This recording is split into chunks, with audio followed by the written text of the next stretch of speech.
Da, da, da, da, da, da, da. Hello, Gindiana Bones here.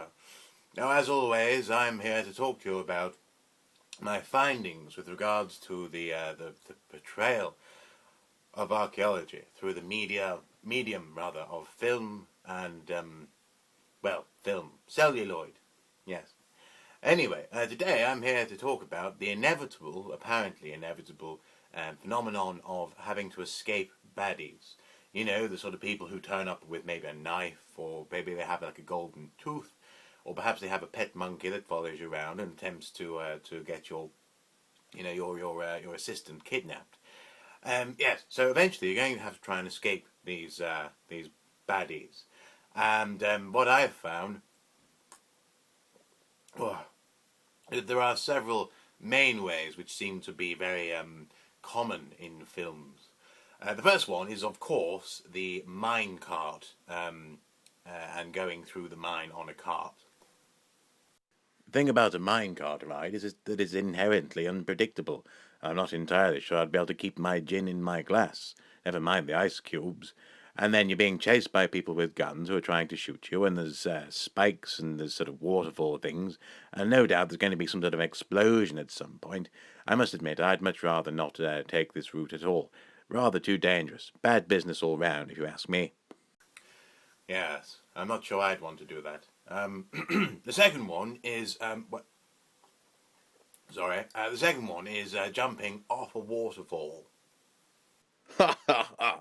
No, you've got to be mad to do that. No way, not at all. But you'd be awfully wet, wouldn't you? And you're not entirely sure if there's going to be rocks at the bottom. Next, there's always the old favourite of jumping through the window. This is one of those things that you can only really ever do in a movie. Yes, indeed. Or, alternatively, you could always fly away in a plane. Ah, yes, this is more like it. A fine figure of a plane here. Problem is, though, planes can be shot at by other planes, and also you need to know how to land them, which I'm fairly sure many archaeologists don't. Well, as far as I can tell. Of course, you have to choose the right plane, don't you? You could always try and get away on a boat. Ah, yes, a nice pleasure cruise, a good way to escape baddies, perhaps. Although there is the possibility of being squished between ships, that is, or perhaps even backing up and being chopped up in a propeller. Not for the faint-hearted. Risky business. Alternatively, there's always the phenomenon of the train. Trains always rushing through the countryside. Surely that would be a good way to escape baddies. The thing about trains is they're a classic red herring. People always like to take over trains. They get hijacked. They're very, very easily sabotaged, and also they often contain snakes. No, fair enough. What about cars then?